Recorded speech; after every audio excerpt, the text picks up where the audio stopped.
Sakaling maghihiwalay ang mag-asawa, sino nga ba ang may karapatan sa pangangalaga o kustodiya ng kanilang anak, lalong-lalo na kung ito ay below 7 years old?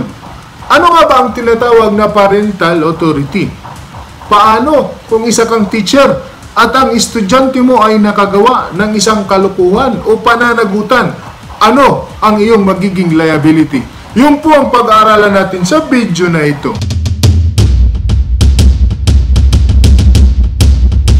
Ang araw po muli mga kaguro, kaibigan at kaempleyado, ito po ulit ang inyong lingkod, si Atty. Resty Tuballas Adrayan, na palaging nagpapaalala sa inyo that ignorance of the law excuses no one, proud compliance therewith. Kaya palagi kayong tumutok sa ating YouTube channel para marami kayong makuhang kalaman. Come on! Mga kaibigan, kung bago ka pa lang sa panonood sa ating YouTube channel, huwag mong kalimutan na mag-subscribe at mag-like para tumaas ang ating ranking sa YouTube.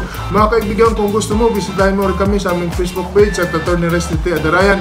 Follow us on Twitter at Atty. Resty Adrayan at huwag nyo rin kalimutan na hit ang notification bell para palagi kang updated sa ating mga videos. Mga kan, i-share mo rin ang ating videos at mag-comment ka sa comment section. Recitation. Juan, tayo ka. Ano ang ating pambansang ibon? Chicken, ma'am. Kulay brown ito. Fried chicken? Mas maliit ito sa chicken. Chicken cubes, ma'am. Get out! Get out!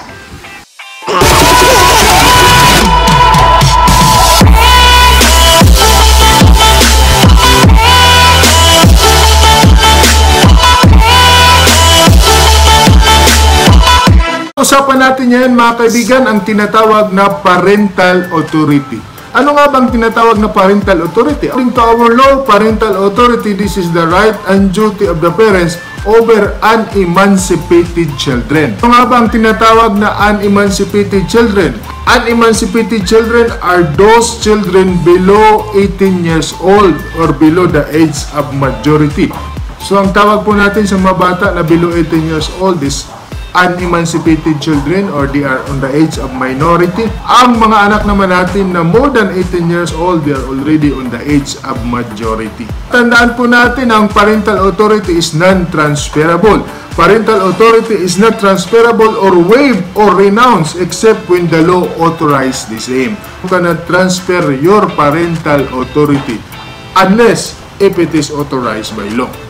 Question: who will exercise parental authority? The father and the mother shall jointly exercise the parental authority over the persons of their common children. In case of disagreement, the father's decision shall prevail, unless if there is a judicial order to the contrary.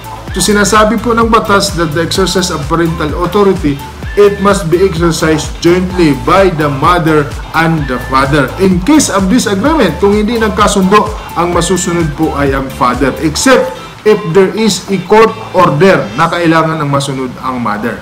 Paano naman kung ang isang magulang ay namatay? Who will be entitled to parental authority? In case one parent die, the parent present, even if he or she remarries, shall continue exercising the parental authority over the child. May karapatan pa rin over his children ay ang nabubuhay na magulang. Hindi po dito binibigyan ng karapatan ang mga lolo o lola kapag buhay pa ang magulang. Ano naman kung ang bata ay illegitimate? If the child is illegitimate, the parental authority is with the mother. Ano kung naghiwalay ang mag-asawa? Sino ngayon ang mga ngalaga o may karapatan sa kustodiya ng mga anak? Lalo-lalo na kung ito ay unemancipated. Authorities awarded by the court taking into consideration the welfare and best interest of the child. However, if the child is of tender age or below 7 years old, the law says no child under 7 years old shall be separated from the mother. Kung ang anak nyo po ay below 7 years old, dapat ang pangangalaga po niyan ay nasa mother. But there are exceptions. Even the child is of tender age, the child can be separated from the mother when the court finds compelling reason to order otherwise. Example of compelling reason is that the mother is already a common law relationship. Kung mayroon ng kinakasamang iba, ang kanyang ina, maliban sa kanyang ama, maaring ibigay sa ama ang pangangalaga. Another compelling reason, if the mother left the child with the father for long period of time, prejudice might result if the child will be separated from the father. Sa tagal ng panahon, hinayaan ng ina na alagaan ang kanyang anak ng ama at sa kanya ibinigay ng ina yung pangangalaga. At pagdating ng panahon, basta-basta na lang kukunin ng ina yung bata, hindi yan po pwede. Separation of the child from the father might prejudice the welfare of the child. If the minor child is over 7 years old, pipili ngayon ng bata kung saan niya gusto pumunta. Gusto niya pumunta sa kanyang ina o sa kanyang ama. And such choice will be respected. And unless yung pinili niyang magulang ay hindi siya kayang alagaan. Paano naman kung wala ng mga magulang ang bata? Sino ang mag-exercise ng parental authority? In the absence of the parents, the following shall exercise a substitute parental authority in the following order. Number 1, surviving grandparent. So kung wala na mga magulang, ang unang mag-alaga dyan is surviving grandparents. In the absence of surviving grandparents, older brother or sister over 21 years unless unfit or disqualified. At kung wala rin mga kapatid, brothers or sisters, ang mag-aalaga dyan is the actudyan over 21 years of age unless unfit or disqualified. So grandparents, kung wala na mga kapatid, kung sino yung actual custodian over 21 years old, siya na ang mag-aalaga sa bata and will exercise parental authority. Meron din naman tayong tinatawag na special parental authority. While the child is under supervision, instruction, and custody, the following exercise special parental authority. The school exercise special parental authority over their students or pupils. Administrators and teachers and individual entity institutions engaged in a child's care. Pag-aaralan natin ang epekto ng special parental authority. What is foundling? Ano bang tinatawag na foundling?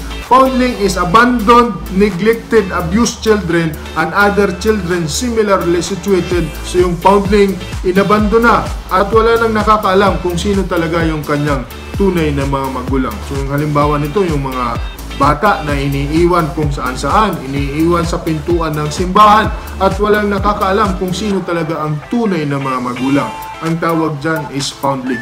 Sino ang mag-i-exercise ng parental authority para sa mga foundling? Parental authority shall be entrusted in summary judicial proceedings to the heads, children's homes, orphanages, and similar institutions duly accredited by government agencies. So sila po ay bibigay sa mga orphanages and other government accredited institution na nangangalaga sa mga bata.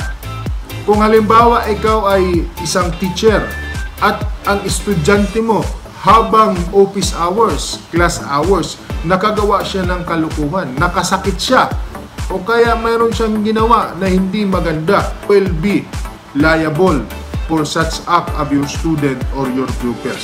According to our law, with respect to those exercising special parental authority, their liability is primary. The liability of the parents is only subsidiary.